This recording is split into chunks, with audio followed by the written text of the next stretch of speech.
Hilchos Keilim Perek Shlishi, the laws of utensils, chapter 3. This chapter is another general chapter. Okay, it's a guideline, a principle that's going to carry us through all the way through these laws of utensils. Like yesterday, what was yesterday's topic? Kli kibul, right? How every utensil has to be holding something. Today we're going to be learning about what's called kli eitz ha'asui lenachas, a wooden utensil that's made to stay in place. No, nachas, I know it means pleasure, but here it means to stay in place. Nachas milashon hanacha, placed. Basically it means, what if you have a utensil that's not meant to be moved around? It's just meant to sit, it just sits in one place. It's a massive cabinet or a massive fridge, let's say. So it has different laws when it comes to tumah. That's going to be today's topic. It's also known as kli eitz haba bamida, a wooden utensil that comes in large size, because typically large-sized utensils were meant to sit in place.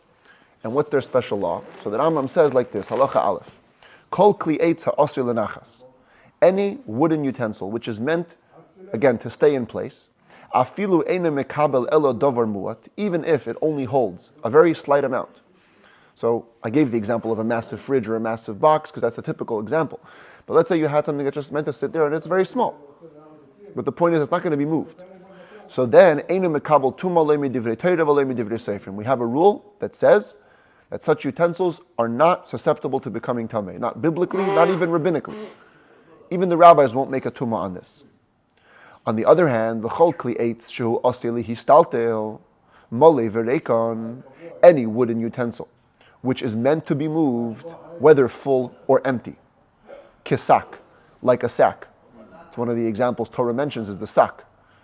So just like a sack is, you're always moving it around, full and empty. So any utensil which is also made to be moved around, full and empty, afilu haya machzik meyasa, even if it held 100 sa'ah, which is a huge amount. It's like 2.5 times a mikveh. V'afal pisha yesh le'shulayim, even if it has a bottom. A bottom meaning that it would typically be in place resting, but it's meant to be moved. Since it's not meant to stay in one place always, so according to biblical law even, like any other utensil which has a opening or receptacle, it becomes tamei. That's if it's clear. So if it's clearly defined that it's meant to stay in place, totally tahor. Clearly meant to be moved, totally able to become tamei. However, what happens if you have a utensil which is not clearly defined? V'chol kli eitz shehu stam. What if you have a wooden utensil which is undefined? It's not clear. Is it meant to be moved, meant to be used, meant to be staying in place? So then we take a look at the size. Im hayu leishulayim, leishev bahen ala karka. If it had a bottom, a flat bottom, which allows it to sit on the ground, so it's not easy to roll around. That's condition 1. Has to have a bottom. Plus, it could hold 40 sa'ah of liquid, which equals to 2 kor in dry volume. A kor in dry volume is 30 sa'ah. So clearly liquid and dry measurements are different, as we even have today, and certainly in halacha as well. So it could hold 40 liquid sa'ah. Then it doesn't become tamei at all. Not biblically or rabbinically. Because the fact that it has a bottom and that it's massive and it can hold 40 liquid sa'ah tells you by default, presumably, it's meant to stay in place. Now these matters that we just said are tradition. It's not clear in the Torah. Nevertheless, we have a hint, a remes for this in the Torah. What does it say? Here, in this verse. It says, Kol kli eitz beged sak. So it compares wooden utensils to sack. Masak shu mistaltel moli vereikon, just like a sack is something which is meant to be moved, full and empty. Af kli eitz lo yitama, so to a wooden utensil mentioned earlier in the pasuk will not become tamei eloim kein haya mistaltel moli vereikon, unless it was meant to be moved while full and empty. Lo hoitzi kli eitz ha'asir lenachas, which excludes a utensil meant to be at rest. Halacha beis. Let's give some examples. Keilim shecheskasan she'nasuyin lenachas, utensils that are presumed to be meant to be at rest. Kigoin shida teva umigdal, like a cabinet, a chest, and a big closet. This is a migdal, as the commentaries explain it. It's a big closet that has shelves meant to store home utensils. Shida and Ateva, different opinions. In one place, the Rambam seems to imply that they're actually both the same thing, a massive chest. Just depends on how you place it and how it's meant to be used. But these big storage containers. The kaveres hakash, the kaveres hakonim, and a massive basket made out of straw or reeds. This is a kaveres, typical kaveres.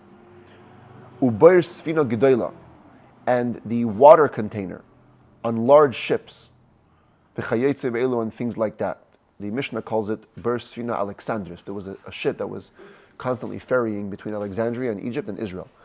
It was a nice trip, and the water was very salty in the sea. You couldn't drink it. So they would have these massive water containers, which was used to drink on the ship. So these are examples, says the Rambam, that are of utensils that are meant to stay in place. And therefore, if they held, if they were big enough to hold 40 liquid saw, then they don't become tamei at all.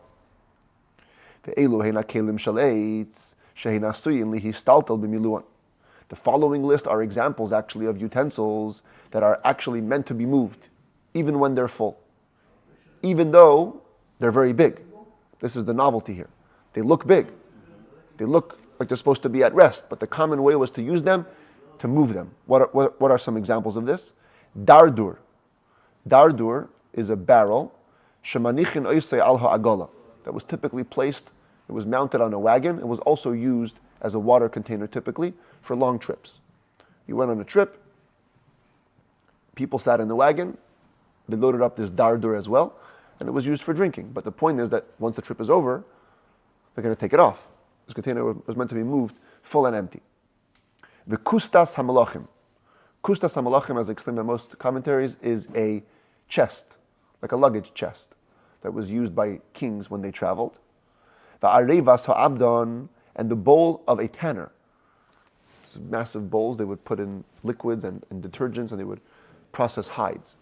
So even though it looks like it meant to stay in place, but it was always moved. Uber sfina ketana, the water container on a small boat. Small boat is defined as what? It's too small to travel freely in the Mediterranean. It couldn't handle the large, Dugit, yeah, like a dinghy or like a fishing boat. The ha'arin, and a smaller cabinet. Kol echad mechameshes kli'etz elu. Any one of these 5 wooden utensils. Afal pishein mekablin yeser me'arbayim sa. Even if it happens to be that they're large and they could hold more than 40 sa'ah, since they're meant to be moved around, harei elu mekablin tuma, they are susceptible to becoming tamei. Shalei naso mitchilasan elu lehitaltel meleyin, because they were made to begin with, to be moved even when they're full. Ushar kol kli ha'etz, any other wooden utensils, af im hayu mekablin arba'im sa'ah. So we go after the same rule. If it would hold 40 sa'ah, v'yesh lahen shulayim, and they have a bottom, cheskasan she'enan nasuyin lehistaltel b'miluan, we can presume they're not meant to be moved when they're full. Ulefikach ein mekablin tuma, and therefore they don't become tamei. But you can only rely on that if it's undefined. The 5 examples we just gave before, those are defined. Even though they're big, massive volume, but it doesn't make a difference. They're known to be moved when they're full. Everything we just said till now is about wood. Truth, this is the Rambam. It also applies if it's bone or leather.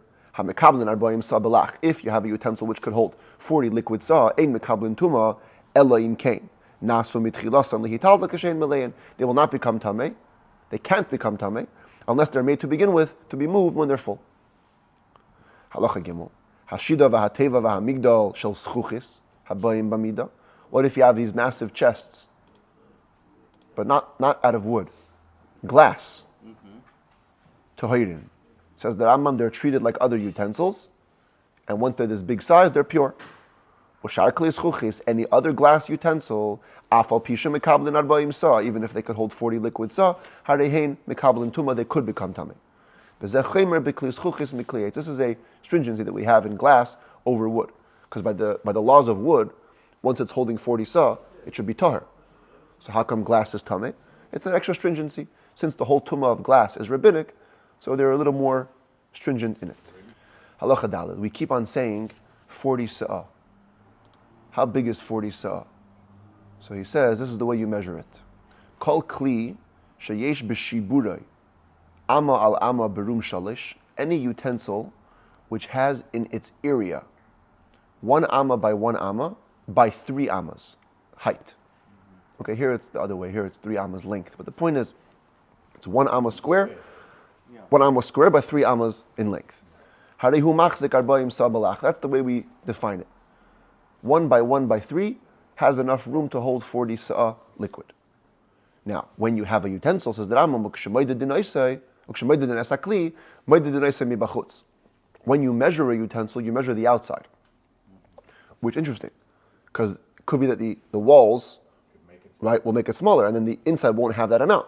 Doesn't make a difference. When you buy a box today, like you buy a cardboard box to ship something. How do they measure it? At the bottom of the box, it gives you like it's got 8 by 6 by 6. Yes. It's got the measurements, right? It's inside or outside? It's inside. Oh, so in today's boxes, it's inside. Here that I'm saying it's outside. Im haya by amma al amma berum shalish. If the outside was 1 amma by 1 amma by a height of 3, afal pisha ein toiche ela pachis mizeh. Even if the inside is less than that, harehu tar, then it's pure.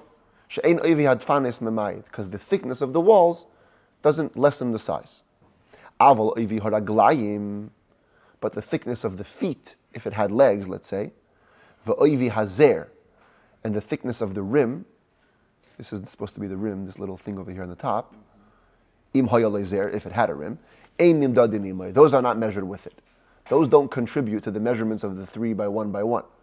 So you have to have 1 by 1 in the actual outside of the side of the box. Halacha hey, haya b'sei chakli, teva ketana. If, let's say, inside the utensil there was a small box, kegoin muchni sheb'sei chashida, like a muchni, which is inside of a chest. Now, in the Mishnah, most commentaries understand that muchni does not mean what the Rambam is saying. They interpret muchni as a wheel of a cart.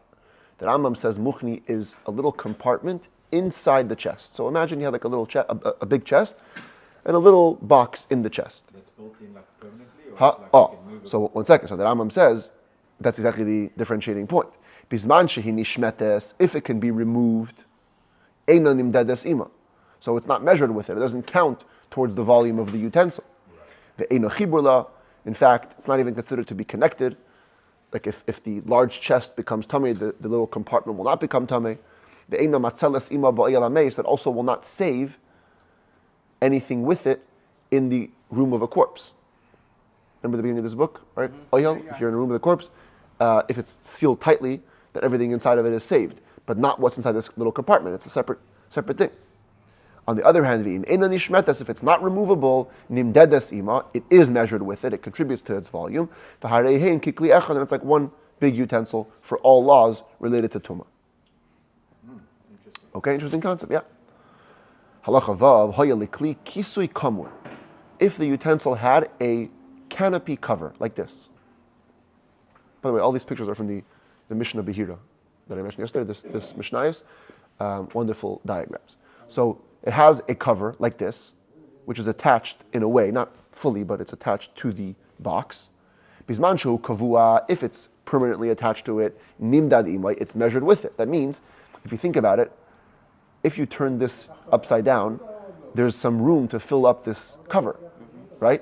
So funny enough, you can combine the volume of this space to the volume of this, and if there's 40 sa, now it's tahar. However, if it's not permanently attached, just there as a cover, it's not measured with it. Okay, megurais seems to mean drawers. Like today in Hebrew they call it megera, yeah? That's what it seems to mean. There's debate, it's from the Tosefta, so we're not so sure what it means, about what it means. But classically it means a drawer. So if the drawers were inside, they can be measured with it. If they're outside, like attached to the outside, they're not in the actual utensil, then they're not measured with the chest. Halacha zayin, kli eitz. Let's say you have a wooden utensil. If it sits in its normal way, it cannot hold 40 sa'ah. Unless